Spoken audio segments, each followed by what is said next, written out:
বড় ধরনের নৌ মহড়ার আয়োজন করছে পাকিস্তান। দক্ষিণ এশিয়ার পারমাণবিক অস্ত্রধারী এই দেশটির আয়োজিত দ্বিবার্ষিক বহুজাতিক এই নৌ মহড়ায় অংশ নেবে বাংলাদেশ ও তুরস্ক সহ বিশ্বের 7টি দেশ। দেশটির প্রধান বন্দর নগরী করাচির কাছে আরব সাগরের উত্তরে ফেব্রুয়ারির দ্বিতীয় সপ্তাহে এই মহড়া চলবে 5 দিন ধরে। রোববার এক প্রতিবেদনে এই তথ্য জানিয়েছে বার্তা সংস্থা আনাদোলু।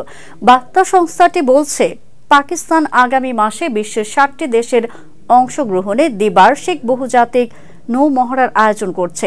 পাকিস্তান নৌবাহিনী রোববার জানিয়েছে, আমান নামের 5 দিনের এই মহড়াটি আগামী 7 থেকে 11 ফেব্রুয়ারি পর্যন্ত বন্দর নগরী করাচির কাছে উত্তর আরব সাগরে অনুষ্ঠিত হবে। 2007 সাল থেকে পাকিস্তান এই ধরনের বহুজাতিক সামরিক মহড়ার আয়োজন করে আসছে।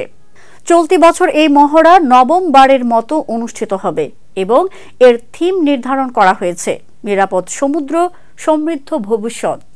এছাড়া এই ধরনের মহড়ার একটি প্রধান আকর্ষণ হচ্ছে আমান ডায়ালগ। মহড়ার সময় এই ডায়ালগে আঞ্চলিক নিরাপত্তা নিয়ে আলোচনার পাশাপাশি ক্রমবর্ধমান সামুদ্রিক চ্যালেঞ্জ মোকাবেলায় যৌথ কৌশল প্রণয়নের জন্য নৌবাহিনীর প্রধান, কোস্ট গার্ড প্রধান এবং সারা বিশ্বের সিনিয়র মেরিটাইম নেতারা একত্রিত হবেন। এর আগে 2007, 2009 ও 2013 সালেও বাংলাদেশ নৌবাহিনী আমান মহড়ায় অংশগ্রহণ করে পেশাদারিত্ব ও দক্ষতার পরিচয় দিয়েছে, যা বহির্বিশ্বের কাছে বাংলাদেশ নৌবাহিনী তথা বাংলাদেশের ভাবমূর্তি উজ্জ্বল করেছে।